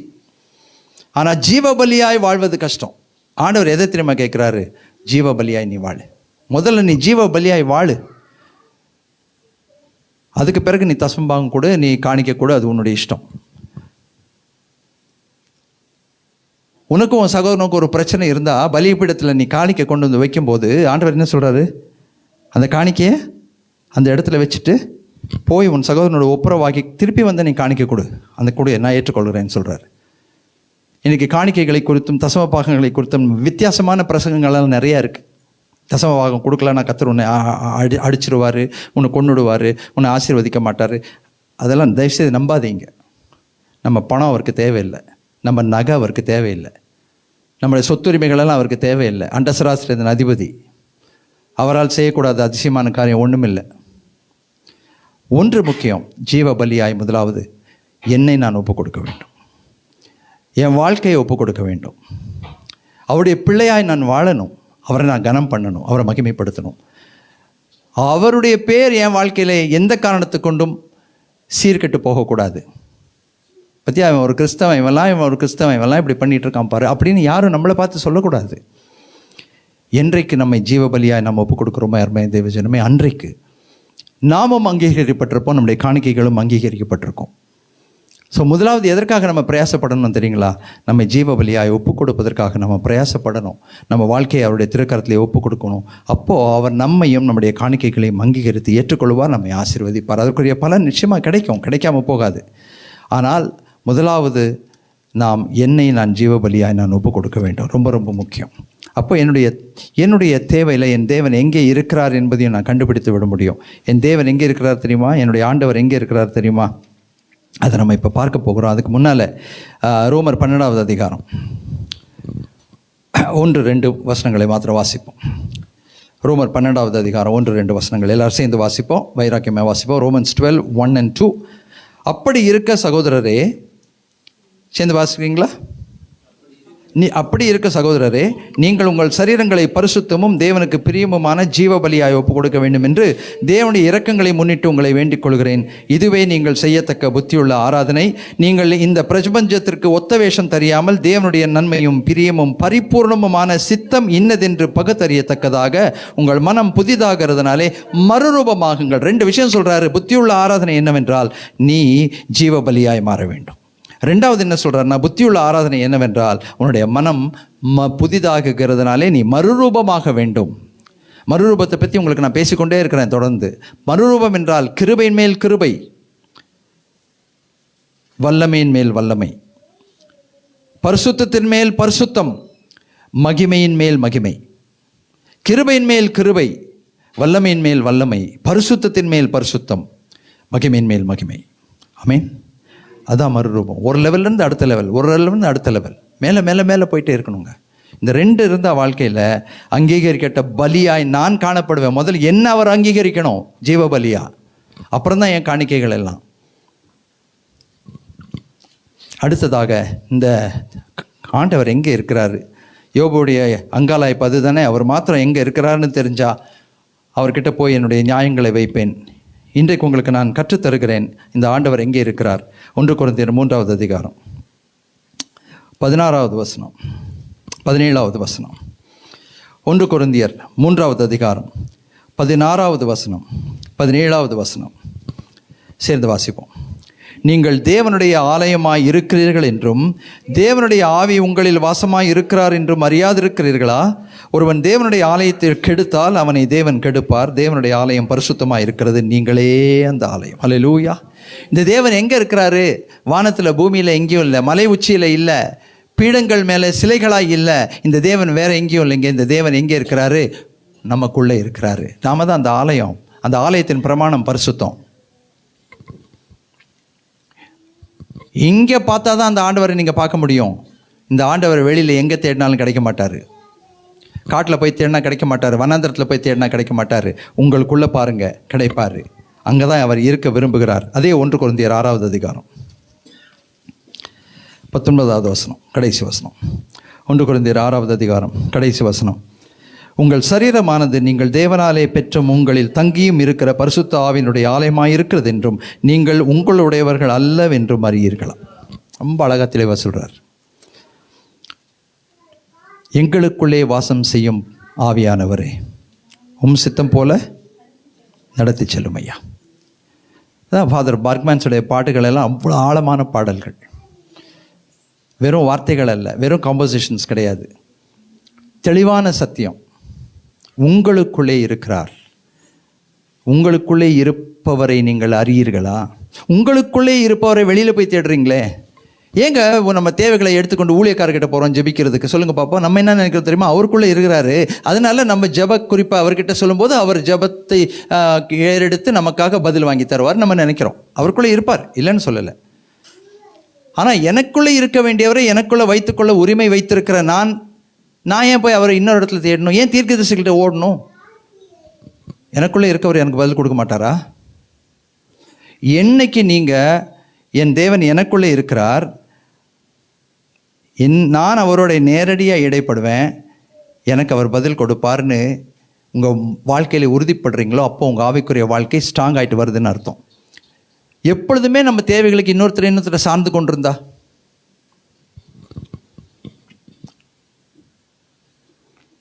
இந்த காலை நேரத்திலே அருமையான தேவஜனமே, இந்த ஜீவ வார்த்தைகளாலே உங்களை நான் ஊக்கப்படுத்த விரும்புகிறேன். இந்த உலகத்தில் இருப்பவனை காட்டிலும் ஜெயிக்க முடியுமா? முடியாதா? ஜெயத்தை தருவாரா? தரமாட்டாரா? உம்மால் ஒரு சேனைக்குள் பாய்வேன், உம்மால் ஒரு மதுரை தாண்டுவேன், என் தேவனால் பராக்கிரமம் செய்வேன், என்னை பலப்படுத்துகிற கிறிஸ்துவினாலே எல்லாவற்றையும் செய்ய எனக்கு பலன் உண்டு. கர்த்தராகிய இயேசு கிறிஸ்துவினாலே எனக்கு ஜெயம் கொடுக்கிற தேவனுக்கு ஸ்தோத்திரம்.